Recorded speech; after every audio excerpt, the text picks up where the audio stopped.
Climate change, global warming और लगातार बढ़ता डेजर्टिफिकेशन इंसानों की सबसे बड़ी समस्या बन चुका है, जिसका अंदाजा आप इस बात से लगा सकते हैं कि हर साल सैकड़ों किलोमीटर जमीन रेगिस्तान में बदल जाती है। लेकिन अगर हम आपसे कहें कि एक जानवर अपनी मौजूदगी से रेगिस्तान को भी हरा भरा बना सकता है, तो क्या आपको यकीन होगा? यकीन मानिए, ये कोई कहानी नहीं बल्कि हकीकत है। ये कहानी है एक ऐसे जीव की, एक ऐसे योद्धा की जिसे कभी इंसानों ने लगभग मिटा दिया था, लेकिन अब यही जीव रेगिस्तान की बंजर जमीन को फिर से जिंदगी दे रहा है। और ये जीव मौजूद है तपते हुए रेगिस्तान में। सवाल ये है कि आखिर कैसे और कौन है ये चमत्कारी जीव? आइए डिटेल्स में जानते हैं। इस जीव के बारे में बात करने से पहले जानते हैं चाड को। सबसे पहले आप चाड की तस्वीर देखिए। चाड यानी अफ्रीका का वो देश जिसकी 58% जमीन पहले ही रेगिस्तान में बदल चुकी है। अब इसके पास रहने लायक केवल 42% लैंड बचा है, जिसमें उसे खेती भी करनी है, रहना भी है और अपनी इंडस्ट्री भी चलानी है। लेकिन ये जमीन भी धीरे धीरे कम होती जा रही है। रेगिस्तान का फैलाव इस देश की और ज्यादा जमीन को अपने अंदर निगल जाता है, जिसकी वजह से लगातार रेगिस्तान बढ़ रहा है और हरियाली घट रही है। बढ़ते रेगिस्तान और घटती हरियाली के बीच यहाँ के लोग और सरकार एक भयंकर लड़ाई लड़ रहे हैं, और ये लड़ाई है मरुस्थलीकरण से बचने की लड़ाई। इसी लड़ाई में एंट्री हुई एक प्राचीन योद्धा की, जिसका नाम है सिमिटर हॉर्न्ड ऑरिक्स। वैसे अगर सिमिटर हॉर्न्ड ऑरिक्स की बात करें तो ये दिखने में बिल्कुल किसी कहानी से निकले हुए प्राणी की तरह लगता है। पता है क्यों? क्योंकि इसका लंबा मुड़ा हुआ तलवार जैसा सींग, चमकती हुई सफेद खाल और शरीर बिल्कुल ऐसा है जैसे प्रकृति ने इसे रेगिस्तान के लिए ही सुपर हीरो की तरह बनाया हो। वैसे ये कोई नया प्राणी नहीं है। ये प्राणी पहले भी चाड के किनारों पर झुंड बनाकर रहता था। हजारों साल तक इसने रेगिस्तान की गर्मी और भूख से लड़ाई लड़ी और जिया भी, लेकिन इंसानों के लालच के आगे ये हार गया। दरअसल इसका विनाश इंसानों के लालच की वजह से हुआ, क्योंकि वो इसका शिकार कर रहे थे। दुनिया भर में इसका बड़े पैमाने पर शिकार किया गया। अब आप सोच रहे होंगे कि आखिर इस जीव को मारा किस लिए गया। दरअसल ये तो आप जानते ही हैं कि शिकार के 3 ही कारण होते हैं: मांस, खाल या फिर सींग। और इसकी तो तीनों चीजें इंसानों को पसंद आ रही थी। गाड़ियों में भर भर कर शिकार हुआ और धीरे धीरे इसके झुंड रेगिस्तान से गायब होते चले गए। एक तो शिकार और दूसरा इसके आवास यानी हैबिटेट का नष्ट होना इसके विनाश का कारण बन गया। दरअसल इस पर सबसे बड़ा वार इंसानों ने इसके घर छीनकर किया।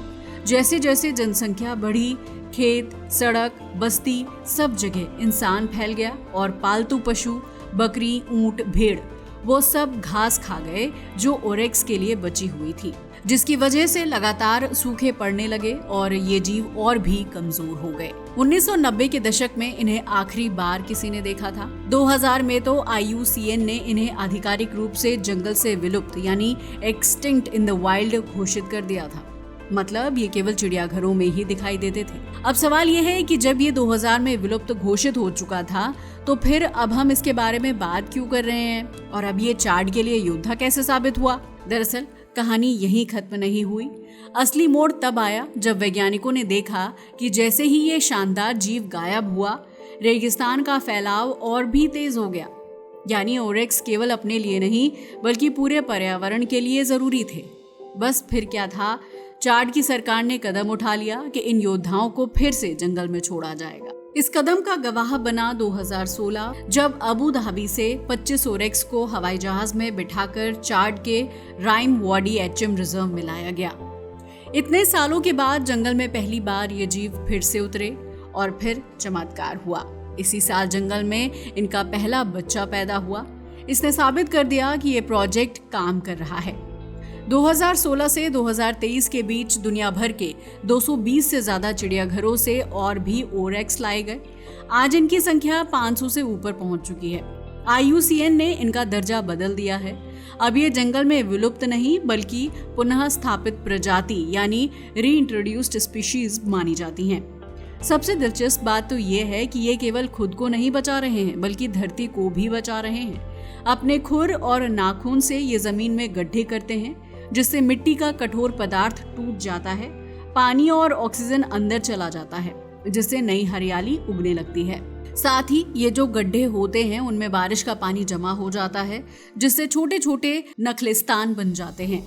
अब आप खुद ही सोच कर देखिए, रेगिस्तान जैसी बंजर जमीन पर ये जीव अपने दम पर जीवन की झीलें बना देते हैं। इससे साबित होता है कि सिमिटर हॉर्न्ड ओरेक्स कोई साधारण जानवर नहीं है, बल्कि ये रेगिस्तान का असली योद्धा है। इंसानों ने इसे मिटाने की पूरी कोशिश की थी, लेकिन अब इंसानों की मदद से ये रेगिस्तान की वीरानगी में फिर से जिंदगी को खड़ा करने की कोशिश कर रहे हैं। हो सकता है कि जल्द ही ये डेजर्ट का फैलाव रोक दें और बहुत सारे इलाकों को फिर से हरा भरा कर दें। हमें पता है, अब आप सोच रहे होंगे कि हमने तो आपको एक जीव के विलुप्त होने की पूरी दास्तान सुना दी, लेकिन ये नहीं बताया कि ये हरियाली को कैसे पैदा करते हैं और रेगिस्तान बनने को कैसे रोकते हैं। दरअसल इसका जवाब खुद ओरेक्स की बॉडी और उसकी आदतों में छुपा हुआ है। असल में जब ये प्राणी जिन भी पौधों को खाता है तो उनके बीज उसके शरीर और मुंह में चिपक जाते हैं। इसके बाद ये लंबी दूरी तय करता है और रेगिस्तान को पार करता है, लेकिन जब गर्मी ज्यादा हो जाती है तो ये गड्ढा खोदकर उसी में लेट जाता है। इसकी वजह से इसके शरीर पर चिपके हुए बीज वहीं पर गिर जाते हैं। जैसे ही अगली बारिश आती है तो इनका बनाया हुआ गड्ढा एक छोटा सा नन्हा नखलिस्तान बन जाता है और यहीं से चमत्कार की शुरुआत होती है। छोटी छोटी हरियालियां मिलकर पूरे इलाके को रेगिस्तान बनने से रोकती हैं और इस मरुस्थल की मिट्टी में नई जिंदगी को जन्म देती हैं। इसके अलावा जब ओरेक्स पौधों को खाता है तो उसका पाचन तंत्र उन पौधों को स्मॉल न्यूट्रिएंट्स में तोड़ देता है। इन्हीं न्यूट्रिएंट्स से उसे ऊर्जा मिलती है और वो रेगिस्तान जैसी डिफिकल्ट सिचुएशंस में भी खुद को जिंदा रख पाता है। उसके पीछे जो मल छूटता है वो असल में मिट्टी के लिए प्राकृतिक खाद का काम करता है, क्योंकि इसके मल में नाइट्रोजन, फास्फोरस, पोटेशियम और तमाम जरूरी पोषक तत्व होते हैं। यही नहीं, ये सूक्ष्म जीवों को भी सक्रिय कर देता है जो रेगिस्तान में पोषण और नमी की कमी के कारण डोरमेंट रहते हैं, लेकिन ओरेक्स का मल उन्हें जगा देता है। ये मल मिट्टी को उपजाऊ बनाता है, पानी को रोकता है, पौधों में पोषण पहुंचाता है। इसे पूरा चक्र यानी साइकिल तैयार हो जाता है। यानी मिट्टी खाद बनाती है, पौधे उगते हैं, पौधों से जानवरों को खाना मिलता है और जानवर मिट्टी में जीवन लौटा देते हैं। यानी ये जानवर खुद अपनी प्रजाति और पूरी परिस्थिति का भविष्य तैयार कर देते हैं। क्योंकि ये तो आप भी जानते हैं कि रेगिस्तान बनने के लिए केवल पानी की कमी ही जिम्मेदार नहीं है। इसका एक सबसे बड़ा कारण कटाव यानी इरोजन भी है। जब मिट्टी में पौधे नहीं होते तो बारिश की धारा उसकी उपजाऊ परत को बहा ले जाती है। तेज हवाएं उसे उड़ा देती हैं और धीरे धीरे जमीन केवल बंजर रेत में बदल जाती है। लेकिन जब ओरेक्स की वजह से पौधे होते हैं तो उनकी जड़ें मिट्टी को थाम लेती हैं और ये जड़ें मिट्टी को बार बार होने वाले कटाव से बचा लेती हैं। अब सवाल ये उठता है कि क्या मिट्टी को बचाने का ये काम गाय, बकरी जैसे पालतू पशु भी कर सकते हैं, क्योंकि वो भी तो पौधे खाते हैं? तो जवाब है नहीं। पता है क्यों? क्योंकि ये घरेलू जीव जमीन को पूरी तरह बर्बाद कर देते हैं। दरअसल ये पूरी जमीन को चर देते हैं और उसे बंजर बना देते हैं। उनके खुर मिट्टी को काट देते हैं। घरेलू पशु बार बार एक ही जगह पर चरते रहते हैं, जिससे वो सारी जमीन की घास को चट कर जाते हैं और वो जमीन बंजर बन जाती है। साथ ही उनके खुर सकरे होते हैं जो मिट्टी को गहरा काट देते हैं और मिट्टी की संरचना बिगड़ जाती है। मगर ओरेक्स बिल्कुल अलग होते हैं। ये घुमंतु यानी नोमैडिक होते हैं, लगातार लंबी दूरी तय करते हैं और एक जगह पर ज्यादा देर नहीं रुकते। साथ ही उनके खुर चौड़े होते हैं। उनका वजन खुरों पर बराबर फैला रहता है, जिससे मिट्टी पर नरम दबाव पड़ता है।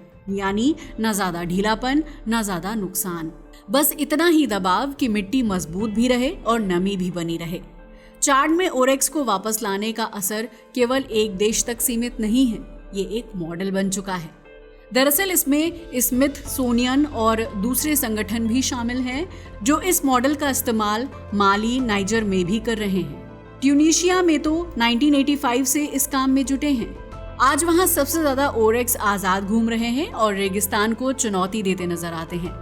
अब सवाल ये उठता है कि क्या ये केवल अफ्रीका में ही किया जा सकता है? दरअसल अफ्रीका के बाहर भी 20% प्रोग्राम जारी है। स्मिथसोनियन कंजर्वेशन बायोलॉजी इंस्टीट्यूट ने एक नई टेक्नोलॉजी विकसित की है जिसमें कृत्रिम गर्भधारण यानी आर्टिफिशियल इंसेमिनेशन से बिना स्थानांतरण के ही ओरेक्स पैदा किए जा रहे हैं। इस तकनीक से पहले ही कई बच्चे पैदा हो चुके हैं। जमे हुए शुक्राणु यानी फ्रोजन स्पर्म का यूज होने से जेनेटिक विविधता यानी जेनेटिक डाइवर्सिटी भी बढ़ी है और इन ब्रीडिंग की समस्या कम हुई है। मतलब अब इन जानवरों को दूसरे देशों से मंगवाने की जरूरत नहीं, वो अपने देश में ही पैदा किए जा सकते हैं। और अगर किसी जगह को पूरी सफलता का श्रेय देना हो तो वो संयुक्त अरब अमीरात को जाता है, क्योंकि यहाँ के संस्थापक शेख जायद बिन सुल्तान अल नहयान का मानना था कि किसी देश का असली विकास तभी है जब वो प्रकृति को बचाए। इसी सोच से इस प्रजाति को बचाने का मिशन जन्मा। आज अबू धाबी इन ओरेक्स की सबसे बड़ी आबादी का घर है। यही वजह है कि अगर अबू धाबी और दुनिया भर के वैज्ञानिक आगे नहीं आते तो शायद सिमिटर हॉर्न्ड ओरेक्स हमेशा के लिए हिस्ट्री बन चुके होते। लेकिन आज ये प्राणी केवल जिंदा नहीं है, बल्कि धरती की सबसे कठिन लड़ाई लड़ रहे हैं, और वो लड़ाई है रेगिस्तान को फैलने से रोकने की। तो ये थी कहानी रेगिस्तान के एक असली हीरो की। अगली बार जब आप रेगिस्तान की कल्पना करें तो याद रखिए, ये जीव अपनी चाल, अपने खुर और अपने अस्तित्व से मौत की धरती को फिर से जिंदगी में बदल रहे हैं। वैसे आपका इसके बारे में क्या ख्याल है? अपनी राय को हमें कमेंट करके बताना ना भूलिएगा। आज के लिए बस इतना ही। वीडियो अच्छा लगा हो तो इसे लाइक और शेयर करें और हमारे चैनल को भी सब्सक्राइब करें। जय हिंद दोस्तों।